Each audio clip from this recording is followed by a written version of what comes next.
അപ്പോൾ പാകിസ്ഥാന്റെ കാര്യത്തിൽ ഒരു തീരുമാനമായിരിക്കുകയാണ്. നമുക്കറിയാം, നമ്മുടെ രാജ്യത്ത് ഇന്ധനത്തിന് 50 പൈസ കൂട്ടിയാൽ പോലും പാകിസ്ഥാനിലേക്ക് നോക്കൂ, അവിടെയുള്ള ജനങ്ങൾ വളരെയധികം ഹാപ്പിനെസ്സോടുകൂടിയാണ് കഴിയുന്നത്. അതിന്റെ പ്രധാനപ്പെട്ട കാര്യം, ഇന്ധനത്തിന് 120, 130 രൂപയൊക്കെയാണ് അവിടെ കുറച്ചിരിക്കുന്നത് എന്ന് പറയുന്നു. അവിടെ ഇന്ധനം കിട്ടാനില്ല എന്നുള്ളതാണ് പ്രധാനപ്പെട്ട കാര്യം. ഹോർമൂസ് കടലെടുക്ക് അടച്ചിരിക്കുന്ന യുദ്ധം നടക്കുന്ന ഈ ഒരു സാഹചര്യത്തിൽ നമ്മൾ ആ ഒരു പ്രശ്നം അറിയുന്നില്ല. കാരണം നമ്മുടെ സർക്കാർ അത് വളരെ ഗംഭീരമായിട്ടാണ് ഡീൽ ചെയ്യുന്നത്. നമുക്കിപ്പോൾ അനുസ്യൂതം പാചകവാതകം കിട്ടുന്നുണ്ട്, ഇന്ധനം കിട്ടുന്നുണ്ട്, എല്ലാം നമുക്ക് കിട്ടുന്നുണ്ട്. പക്ഷെ പാകിസ്ഥാന്റെ ഗതി നോക്കൂ. പാകിസ്ഥാൻ ആഗസ്റ്റ് 15 മുതൽ പാകിസ്ഥാനിലെ പെട്രോൾ പമ്പുകൾ സമ്പൂർണ്ണമായി ഒരു പമ്പില്ലാതെ അടച്ചിടുമെന്നുള്ള റിപ്പോർട്ടുകൾ പുറത്തു വന്നിരിക്കുന്നു. 72 മണിക്കൂറാണ് പാകിസ്ഥാനിലെ പെട്രോൾ പമ്പ് ഡീലർമാർ അവിടുത്തെ സർക്കാരിന് അന്ത്യശാസനം നൽകിയിരിക്കുന്നത്. പാകിസ്ഥാനിൽ പെട്രോൾ പമ്പ് പണിമുടക്കാണ് പ്രഖ്യാപിച്ചിരിക്കുന്നത്. ആഗസ്റ്റ് 15 മുതൽ രാജ്യത്തുടനീളമുള്ള പെട്രോൾ പമ്പ് അനിശ്ചിതകാലത്തേക്ക് അടച്ചിടുമെന്ന് പാകിസ്ഥാൻ പെട്രോളിയം ഡീലേഴ്സ് അസോസിയേഷൻ പ്രഖ്യാപിച്ചിരിക്കുകയാണ്.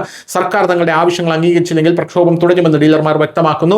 തങ്ങളുടെ ആവശ്യങ്ങളിൽ തീരുമാനമെടുക്കാൻ അസോസിയേഷൻ 72 മണിക്കൂറാണ് സർക്കാരിന് കൊടുത്തിരിക്കുന്നത്.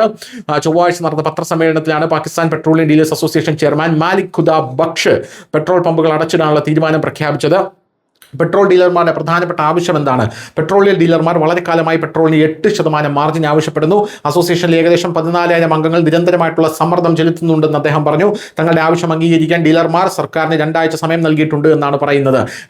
ജൂലൈ 22-ന് all Pakistan petrol pump owners association നിർദ്ദിഷ്ട പെട്രോൾ പമ്പ് അടച്ചുപൂട്ടൽ 2 ആഴ്ചത്തേക്ക് നേരത്തെ മാറ്റിവെച്ചിരുന്നു.